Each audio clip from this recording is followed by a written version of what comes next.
جو راہ راست سے ہٹے ہوئے ہیں، جو افراط و تفرید کا شکار ہے، اللہ کے علم میں ہے. وَذَرُوا ظَاهِرَ الْإِثْمِ وَبَاطِنَهُ، اور چھوڑ دو ہر وہ گناہ چاہے وہ ظاہر ہو یا چھپا ہوا ہو.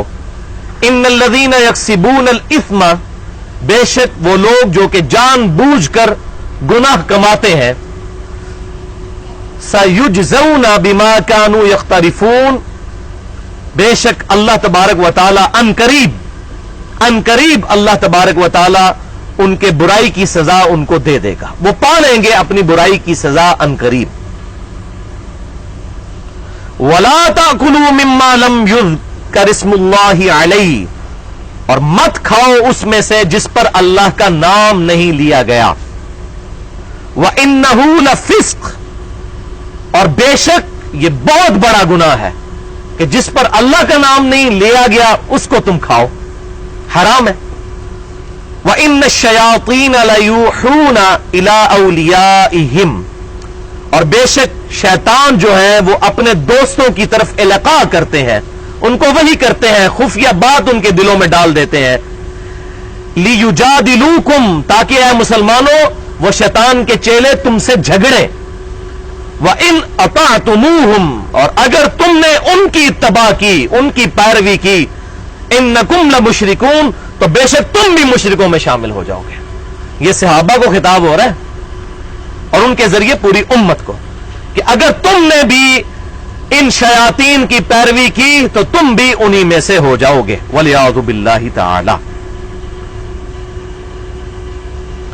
یہ کیا وہ جھگڑتے تھے مسلمانوں کے ساتھ؟ وہی من گھڑت قصے خیالات کے ساتھ مسلمانوں کو چھیڑتے تھے کہ اچھا تم کہتے ہو کہ ذبح کے وقت اللہ کا نام لیا جائے اور ذبح تم خود کرتے ہو، تو کیسی عجیب بات ہے کہ جو جانور اپنی موت مر جائے اس کو تم کہتے ہو حرام ہے، یہ مردار ہے، اس کو تو اللہ نے مارا ہوتا ہے اور وہ حرام، اور جس کو تم مارتے ہو وہ حلال. دیکھا کیسی پھکی دیتے تھے مسلمانوں کو وہ علم الکلام کی. جو یہ ہمارے بھی بعض لوگ جو ہے وہ عقلی دلائل رکھتے ہیں سامنے، تو عقلی دلیل پہ تو بہت زبردست بات ہے کہ جس کو اللہ مارتا ہے اس کو تم کہتے ہو حرام، اور جس کو تم اپنے ہاتھ سے ذبح کرتے ہو کہتے ہو حلال. تو اس قسم کے خیالات کے ساتھ مسلمانوں سے جھگڑتے تھے. مسلمانوں کو کہا گیا کہ ان کی پرواہ مت کرو، اور اگر تم نے ان کی پیروی کی تو تم بھی مشرکوں میں شامل ہو جاؤ گے. وَلِعَوْذُ بِاللَّهِ تَعَالَى. اب یہ بالکل کانٹیکسٹ واضح ہے ان آیات کا، بار بار ذکر آیا کہ ان چیزوں کو کھاؤ جس پر اللہ کا نام لیا گیا. ان آیات سے دو رزلٹس ہمارے سامنے آئے. پہلا کہ مومنین کی نشانی ہے کہ وہ اللہ کے نام پر دیے گئے ذبیحہ میں سے کھاتے ہیں جس پر اللہ کا نام پڑا جائے. اب اسی سے چند لوگوں نے دلیل پکڑی کہ ہم بھی قرآن پکڑ کے پڑھتے ہیں اور پھر کھانے پہ پھونک مارتے ہیں تو اللہ کا نام لیتے ہیں، آپ کو کیا تکلیف ہے، کیوں نہیں کھاتے اس میں سے؟ اور کہتے ہیں نہیں دیکھیں قرآن میں لکھا ہوا ہے کہ جو لوگ 11ویں نہیں کھاتے اور جو رجب کے کنڈے نہیں کھاتے اور محرم کی شیرنی نہیں کھاتے ان کو تو اللہ تعالیٰ نے کہا تم مشرکوں میں شامل ہو جاؤ گے. حالانکہ یہاں پر کلام اللہ کا ذکر نہیں ہو رہا، اللہ کا نام لیا گیا، اللہ کا اسم. اور اسم جو ہے وہ کوئی صفت والی بات نہیں ہے، اللہ کا ذاتی نام، بسم اللہ واللہ اکبر. یہ اسی کانٹیکسٹ میں بات چل رہی، بلکہ یہ پوری سورۃ الانعام ہے ہی اسی ٹاپک پہ ہے.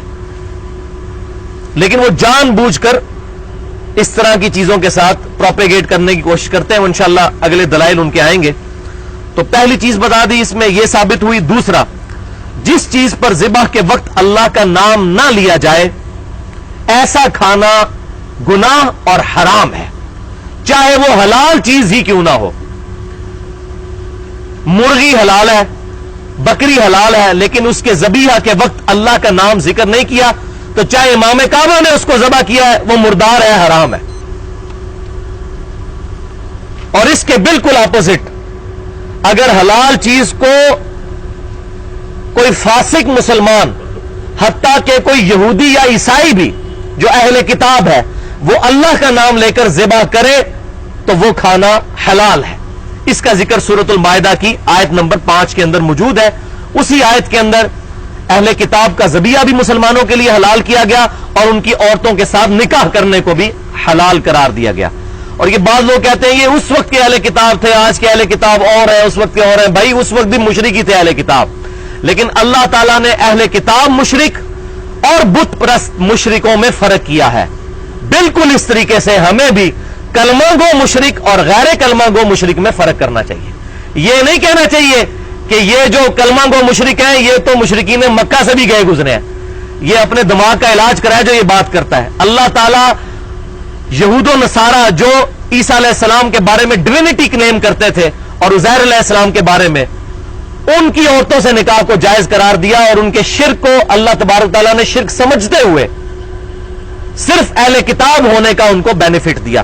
تو جو اہل قرآن ہیں ہمارے مسلمان، اگر ان میں کوئی ایسی خرابی موجود ہے تو ان کی عورتوں کے ساتھ بھی نکاح بدرجہ اولا جائز ہے. یہ اکثر پوچھ رہے ہوتے ہیں جی شیعہ کے ساتھ نکاح ہو جاتا ہے، جی بریلوی کے ساتھ ہو جاتا ہے، جی اہل حدیث کے ساتھ ہو جاتا ہے. ان ظالموں سے پوچھیں کہ اہل کتاب کی عورتوں کے ساتھ اگر نکاح ہو جاتا ہے تو یہ کلمہ کو جو مسلمان ان سے بھی گئے گزرے. بس ان مولویوں نے الٹا گیئر چلا دیا ہوا ہے فرقہ واریت کی لعنت کی وجہ سے، والعیاذ باللہ تعالی. لیکن یہ بات بھی یہاں پر یاد رکھیں کہ صرف اللہ کا نام لینا کافی نہیں ہے. بعض صورت میں کافی بھی ہو سکتا ہے اگر آپ نے صرف گوشت کے لیے ذبح کیا، صرف گوشت کھانے کے لیے اللہ کا نام لیا. لیکن اگر وہ ذبیحہ اللہ کے علاوہ کسی اور کے تقرب کے لیے ہے تو اسی میں امپلائڈ ہے کہ اس پر غیر اللہ کا نام بولا گیا. لیکن یہ مسئلہ اس سے اجتہادن نکلتا ہے، ڈائریکٹ نہیں ہے. اگر کوئی شخص کہتا ہے میں فلاں بزرگ کے ایصال ثواب کے لیے کر رہا ہوں، اس کو ہم اجتہادن ناجائز سمجھتے ہیں، قطعی طور پر حرام کا فتویٰ نہیں لگا سکتے، لیکن جائز کسی صورت نہیں ہے. البتہ اگر کسی کا یہ عقیدہ ہو گیا کہ میں شیخ عبد القادر جیلانی رحمت اللہ علیہ کے ایصال ثواب کے لیے یہ بکرا یہ نیاز دوں گا، ہوگی تو اللہ کے نام کی لیکن ان کو ثواب پہنچے، اس کی برکت سے مجھ سے مصیبتیں ٹل جائیں گی، تو اب اس نے شیخ عبد القادر جیلانی رحمت اللہ علیہ کے بارے میں ایسا عقیدہ رکھا جو عقیدہ صرف اللہ تعالیٰ کے ساتھ خاص رکھنا چاہیے تھا. لہذا اس کا یہ سارے کا سارا کھانا 100% حرام ہوگا، والعیاذ باللہ تعالی.